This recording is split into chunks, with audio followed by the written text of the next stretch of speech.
Introduce yourselves and share your roles in Rhyme. Masap, okay. Ako po si Asi Gandula. I've joined The Voice since way back 2017 po. Ayan po. Tapos si Dre, si Ishiro, si Russo, Matthew. Sila po kami po yung magkakapatid ngayon. So, wait lang. Ano yung tanong? Ay, okay. Nalala. Yung roles ninyo. So, I'll starting with myself po. Ako po yung naasahan po or na-honored po nila na maging leader. So, and as you can see po, we have our own strength po. As we can see po, si Dre po, siya po yung nakikitaan nating main dancer. Si Ishiri po, siya po yung nakikitaan natin na lead vocalist. And syempre si Russo po, nakikitaan po natin siya ng main rapper. And syempre, si Matthew po, nakikitaan po natin siya ng lead vocalist and visual assistant.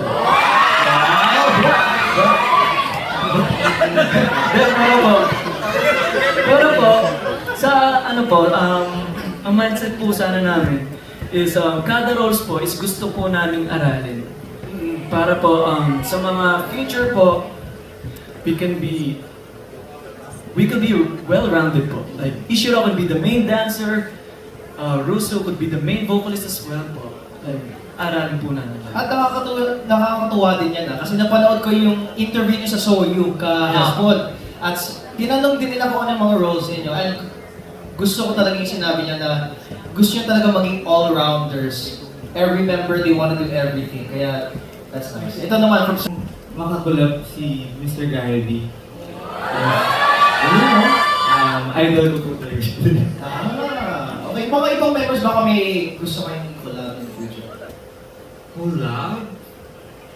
I think, let me say, English yan!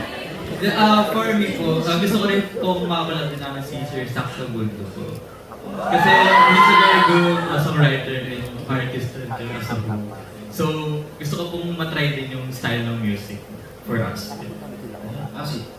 Ako po, bukod po sa mga artist po na nandito, siguro po, parehas po kami ni Ishi actually. Kasi I've been listening to Zach's songs po lately, so ikaw ba bro? Sa akin, pwede ba Jeremy Jiran?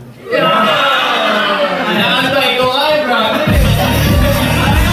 Ayaw may parking up na lang! Ayun, syempre, kasama ka na dun, Chris.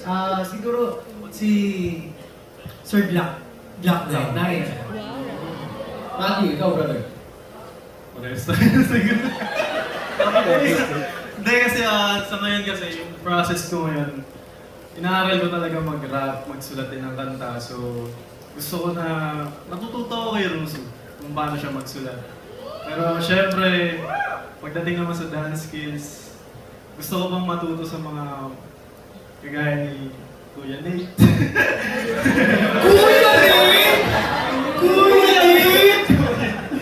Kasi talagang as in before po ako sumali ng Dreammaker, as in na-idolize ko na po yung dance skills niya. Parang pag napapanood ko po sa TikTok, bisa mo yun.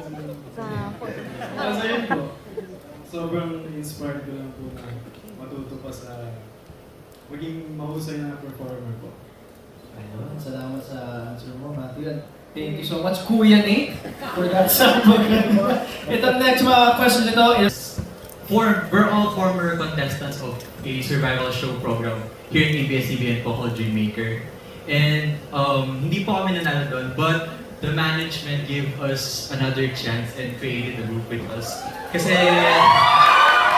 I think sila naman po, siguro nakita nila po yung potential and yung hunger po namin para maging part din ng P-pop scene and as artists. And ayun po, unti-unti po kami nabuo and throughout those 2 years, and tuloy-tuloy lang po kami nag-train. We waited our time, we took our time kasi gusto po namin mabuo yung mga sarili namin as artists and maging confident kami sa mga ipapakita namin in the future and ngayon, right now. So regarding po din sa experience yesterday, today, and tomorrow, we want our music to be well-rounded as well. Kumbaga, throughout your music, you could feel a lot of things, experience different things throughout what you hear.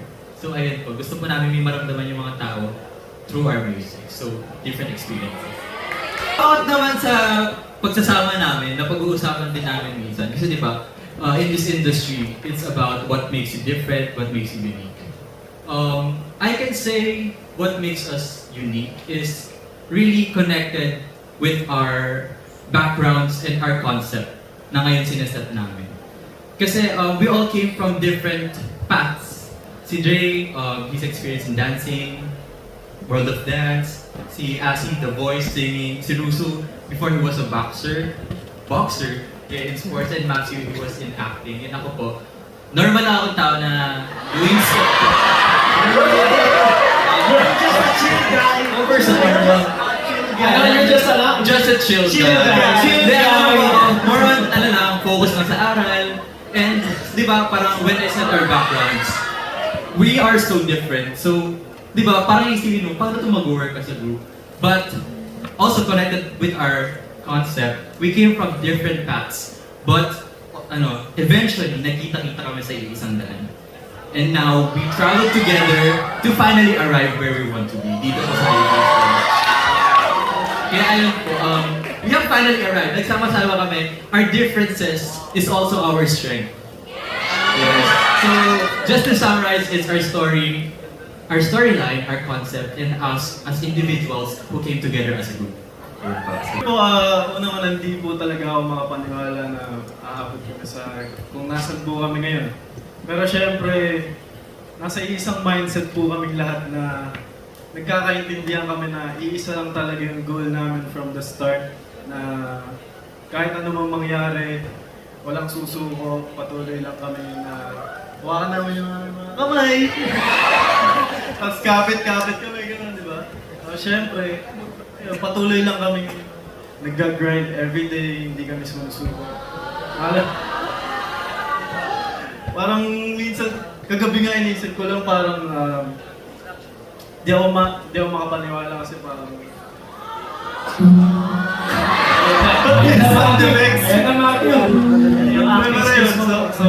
Sobrang saya ko na nandito na kami. Ito yung pinagpaguran namin, ito yung mga na-sacrifice namin sa buong buhay namin, yung buong oras namin binigay namin para sa moment na to. Yes! Nung backup dancer pa po ako, especially with Bini and BGYO, nung concert nila, sobrang naramdaman ko po yung inspired na tao sa akin. Doon ko nalaman na gusto kong mag-pursue bilang idol. Kung ano yung na-experience ko ngayon sa adjustment, sobrang nabigla ako kasi magkasabay na yung dancing and singing. Basically, sobrang hirap talaga niya isipin kung paano mo siya pagsasabay. And yun yung pinaka nabigla ako sa adjustment. And after that, yung na-experience ko and kung ano yung in-enjoy ko ngayon is kung with the group, na masaya ako with them. And kung ano man yung ginagawa ko ngayon, sobrang natutuwa ako dahil eto na, nandito na kami. Ayun. For us po, sobrang laking tulong po yung second chance sa amin. Sobrang happy namin na nagkaroon kami nito. And yeah, yung experience namin from Dreammaker hanggang ngayon, sobrang naka-help sa amin na maging confident sa harap ng maraming tao. So, yung banding din namin talaga sobrang laking tulong din. So, sobrang thankful kami sa management, sa second chance na binigay po nila sa amin. Yes, Sir Riley. Thank you po. I want to ask din kasi na-mention niyo yung bonding ninyo. And something that's very important pagdating sa mga grupo at sa mga P-pop groups din is yung chemistry. At na-mention ni Isinod, gumagano na siya. May mga ups and downs, I'm sure, leading to this moment. How do you guys help each other when some members are at the lowest and you want to help them, bring them up? Ako po bilang kuya, pinapakinggan ko po talaga yung bawat side ng bawat isa. Pero hindi mawawala yung mga tampuhan, normal siya or misunderstandings. Pero bumabalik pa rin kami sa reason kung bakit gusto namin magsama-sama.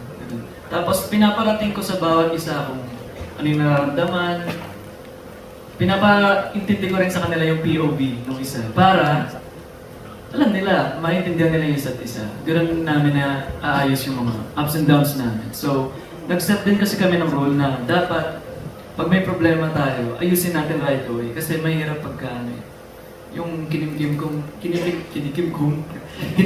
mo siya, mahirap siya eh. So, I think mas dun kami titibay sa mga problema na yun. Pag mas may naayos kami, mas titibay siya. So, ganun po namin hinandle.